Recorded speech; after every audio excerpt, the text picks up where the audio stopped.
Who the hell can wait till morning?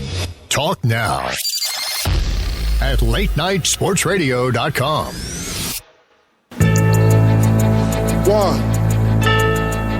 1, 2. Check me out right here, yo. Yo, the sun don't shine forever, but as long as it's here, then we might as well shine together. Better now than never. Business before pleasure. P. Diddy and the fam. Who you know do Welcome it better. back to the Yeah, Bob right, Sullivan no Show matter what, yeah, tight. here on LateNightSportsRadio.com. If you want to call in, the call-in number is 585-633-7487. I am joined tonight by longtime fellow disgusting person and resident Canadian, Stephen Reed. Stephen, how you doing tonight? I am great. You have dragged me out of retirement. I am back. Yeah. Feeling good. You've been in retirement for what, like a year and a half now? About that, yeah. About a year and a half. Why the retirement? I mean, I figure we still have to do a show, me, you, and Rainin. Yes, that has to be done. We've been talking about that for a year and a half. I retired to make my final show, like my little comeback show, the threesome with you, me, and Rainin. But, I hear Rainin's a little trying to keep this safe for work. Rainin's not computer illiterate and doesn't know how to call in, and he's just your typical stereotypical idiot Jew who doesn't know how to do things. He just talks. So we can't do the threesome. Yeah, he doesn't know how to use a phone. I mean, he's pretty much like an Amish Jew. Yes, an Amish ass-eating Jew. That's, and I mean that out of a great deal of respect for the man, but that's all he talks about, right? Yeah, well, the ass eating, I don't know what disgusting. his obsession with it is. I've never seen or heard of anybody that obsessed with it. Not only talking about it, but wanting it done. Wanting to do it. And I'm sure he doesn't come out and say it, but I'm sure he enjoys it when it's done to him too. But I don't see the obsession. I don't get it. I don't understand it. I don't even know how to put it. It's kind of very weird. If I was to do it, I would need a microscope and stuff. I want to make sure there's no fecal particles anywhere. Like, he's getting down there, and we all know what he's eating when he's saying he's eating ass. It doesn't have to be said without it being said, but that is what he's eating. Well, I always wonder about in, like, the pornos when, they go into the ass eating. Do they do, like, a cleansing before the take? Or what do they do there? There's got to be something done. There's got to be a colon cleaning and maybe like sitting on a bidet for a couple hours, getting that. You got to get that clean before you go down there. Like, whenever you go down there and you get corn chunks, you start eating and sucking and you get some corn out of there. It's just wrong. You don't want corn chunks in your mouth. You don't want to have leftover dinner when you're down there eating ass. That's just wrong. String of spaghetti comes out and you slurp it up and you look like Lady and the Tramp. You don't want that, Rainin. You sick bastard. Well, you know what I find interesting with the whole porn thing is now on porn websites they have the share icon. Who in their right mind? Yeah, who in their right mind shares that they're watching porn? The only time I've shared anything, I shared a little MILF scene on Facebook, and I tagged under, "Mom, this is what I'm watching, but I'm not thinking of you." And it was a nice little MILF scene. And I'm into the MILFs. Not into my mom, per se, but I'm into MILFs. Yeah. Nobody's into their own mom. I mean, I wouldn't think. Well, I do live in Canada in a little suburb, and some people up here are into that. I'm not going to say who, but I'm sure those people are listening. Because I did promote myself that I'm going to be on some late night sports radio. Bader? He's not his mom, but he's screwed around with my mom. Yeah, my best friend. Yeah, right in front of me. I was under the influence of alcohol, and my best friend was messing around with my mom. Yes, it was kind of cool. It was kind of hot. That sounds like something that would only happen in Kentucky and maybe Canada. Well, there's some screwed up things up here in Canada. Not going to lie. Yes. And I'll throw it all out there. I said it on my show, and I'll back up my words that, yeah, in my personal family, there's a little bit of that going on, a little inbredness. I'm not going to lie. I'll go into the story. My great uncle, his wife left him. His wife left him, my great aunt, and he was really down and out, and he was upset, and he needed some lovin's. So who has to go to? He went to his daughter. They are having a little torrent affair there for a bit, and he realized, this isn't right. This isn't right. And the daughter's like, well, what the hell? And the brother's like, don't worry, I got this. So the brother comes in, fills her needs, and they had a baby. Oh, God. Yeah, so there's a little rhyme that Betty Beattie had a baby by her brother Bobby. The kid looks normal. Looks like he has a little bit of Down syndrome, but, other than that, it looks normal. It's my cousin. Yeah, there's got to be, well, the two stupid people are the brother and sister. Yeah, that's not good. Is that kind of behavior? Is that behavior illegal in Canada? Oh, definitely, yeah. Get a slap on the wrist. Nobody goes to jail up here in Canada. You can do whatever you want up here.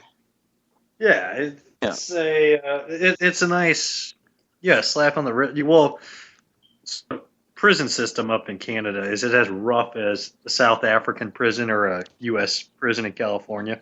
Well, as you know, when you were on your old show, when I was on, a special guest of yours, I had told you that, yes, I have been behind some bars.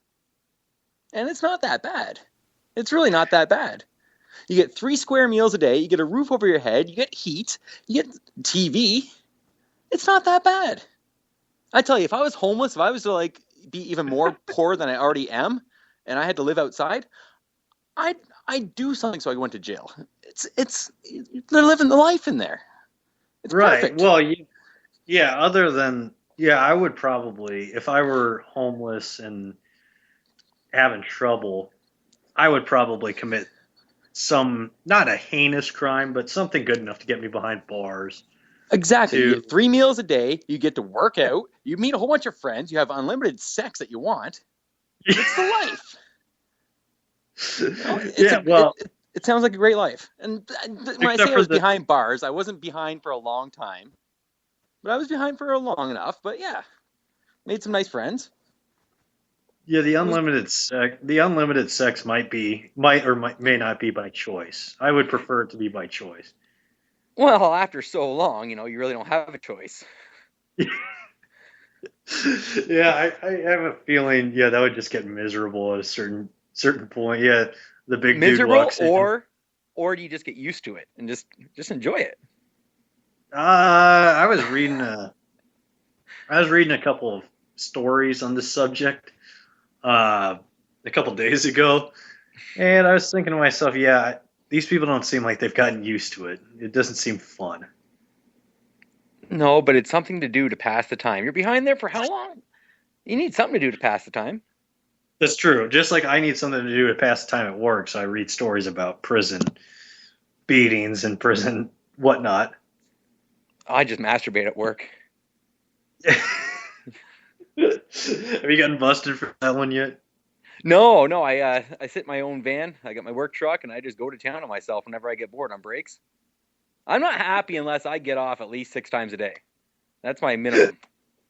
Is it weird when you see those stories like some 14-year-old kid dies from masturbating 21 times in a day? It's like, wow. What? You can die from that?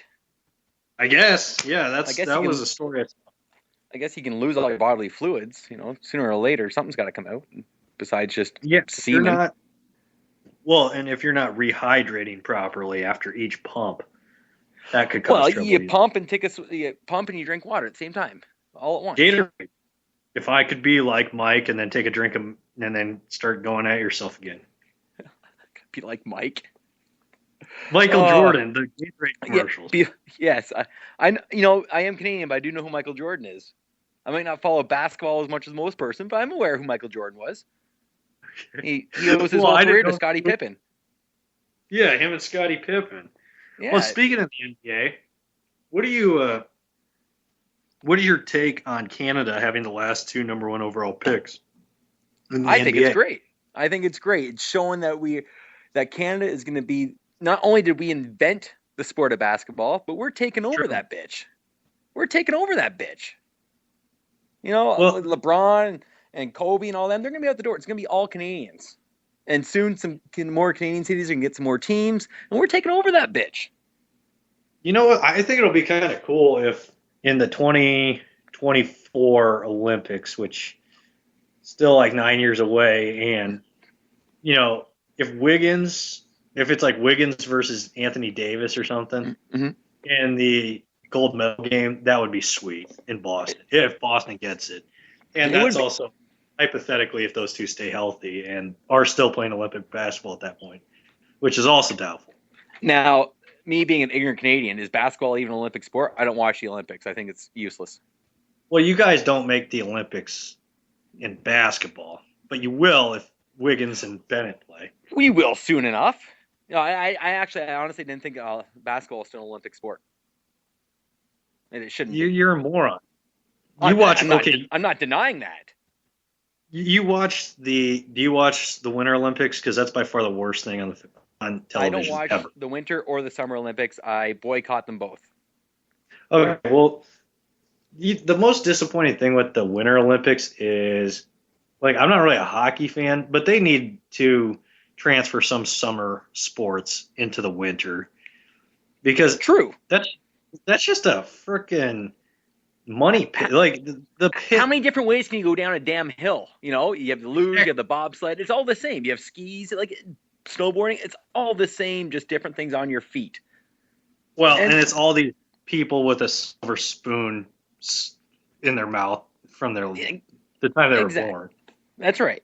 I don't watch the Olympics just because it's just one variation of the next thing to the next, and it's just a waste of time. And I'd rather watch soccer than the Olympics. What? And I hate soccer. Yeah, I hate soccer too. But the funny thing is like in the summer, you always have like, it's like, yeah, I'll watch a marathon during the Summer Olympics. I don't know why, but I do.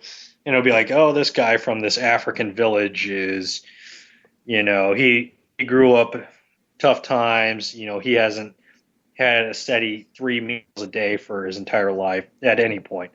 In the Winter Olympics, you don't get those stories. You don't get like underdog stories. It's always like, yeah, this kid, his parents, you know, they founded Microsoft and they had the money to make sure that he could do bobsledding. And, you know, it's like, oh, wow, that's a great story that this kid didn't wind up being a complete a-hole like the rest of kids whose parents find a $1 billion corporation.